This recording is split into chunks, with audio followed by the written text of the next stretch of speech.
নমস্কার আমার প্রিয় বন্ধুরা, স্বাদের সফরে আজকের কিন্তু একটা দারুণ রেসিপি নিয়ে আমি হাজির হয়ে গেছি। যেই রেসিপিটা করলে রাতে যেমন রুটি দিয়ে খাওয়ার আর চিন্তা থাকবে না, আর সকালে তো গরম গরম ভাত দিয়ে জমে যাবে। কিন্তু রেসিপিটা সম্পূর্ণ অচেনা একটা রেসিপি। এর আগে আপনারা অনেক বরবটি আলুর মাখা মাখা চুনো মাছ দিয়ে ঝাল খেয়েছেন, ভাজা খেয়েছেন, কিন্তু এই রেসিপিটা কিন্তু এর আগে আপনারা কখনো খাননি। মাত্র সামান্য মশলা দিয়েই হয়ে যাবে এই সুস্বাদু রেসিপিটা। তবে তার আগে কড়াইতে নিয়ে নিতে হবে অবশ্যই সর্ষের তেল।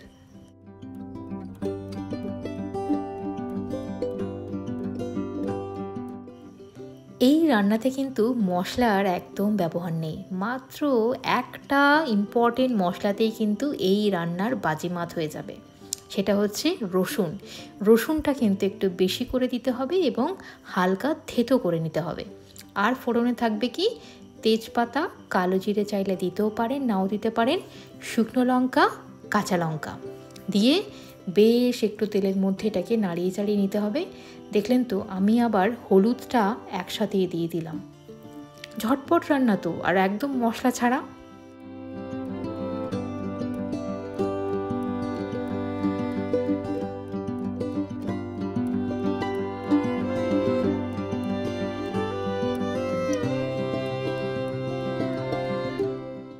আচ্ছা, এই রান্নার হিস্ট্রিটা একটুখানি, ইতিহাসটা একটু বলা যাক। আমার শ্বশুরমশাই কাজের সূত্রে শিয়ালদার দিকে যান।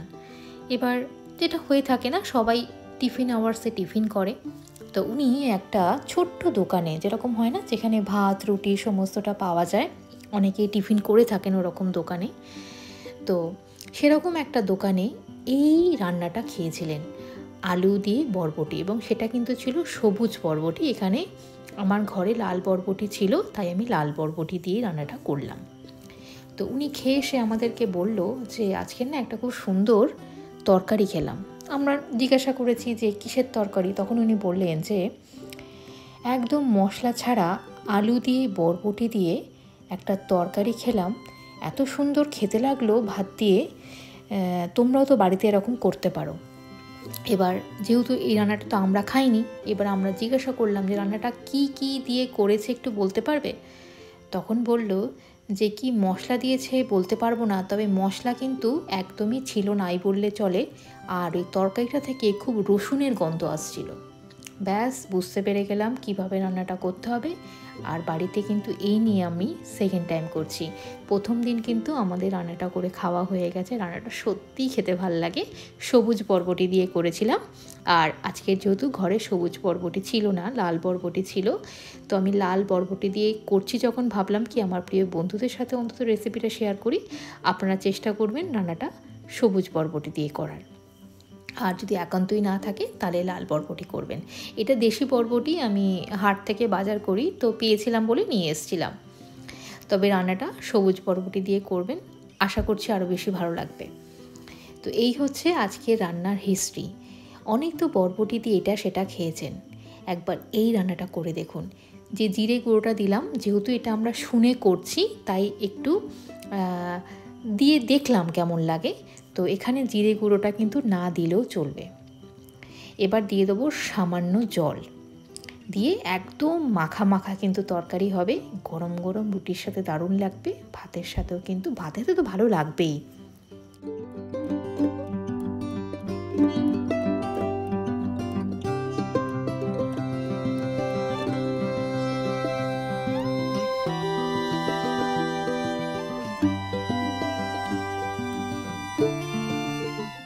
আমার ভিডিওটা যদি আপনাদের ভালো লেগে থাকে তাহলে লাইক শেয়ার কমেন্ট করতে একদম কিন্তু ভুলবেন না। পাশে থাকুন, দেখবেন আমি কিন্তু নিত্য নতুন সুন্দর সুন্দর রেসিপি আপনাদের সাথে শেয়ার করব। আর রান্নাটা কিন্তু ঠিক এরকম মাখা মাখাই হবে। আর রান্নাটা যদি বাড়িতে আপনার ট্রাই করে থাকেন, আমি বলবো সবুজ বরবটিটা দিয়ে করবেন। আমরা দু রকমই খেয়েছি, সবুজ বরবটিটা দিয়ে অনেক বেশি ভালো লাগছে। তো খেয়ে যদি আপনাদের ভালো লেগে থাকে তাহলে কিন্তু কমেন্ট বক্সে সেটা কমেন্ট করতে একদম ভুলবেন না। আর যদি আপনারা আমাকে ইনস্টাগ্রাম আর ফেসবুক পেজে ফলো করতে চান তাহলে স্বাদের সফর নামেই কিন্তু ওখানে আমি আছি, তাড়াতাড়ি গিয়ে আমাকে ফলো করে ফেলুন। আর প্লিজ চ্যানেলটাকে সাবস্ক্রাইব করে আমার পাশে থাকতে একদম ভুলবেন না।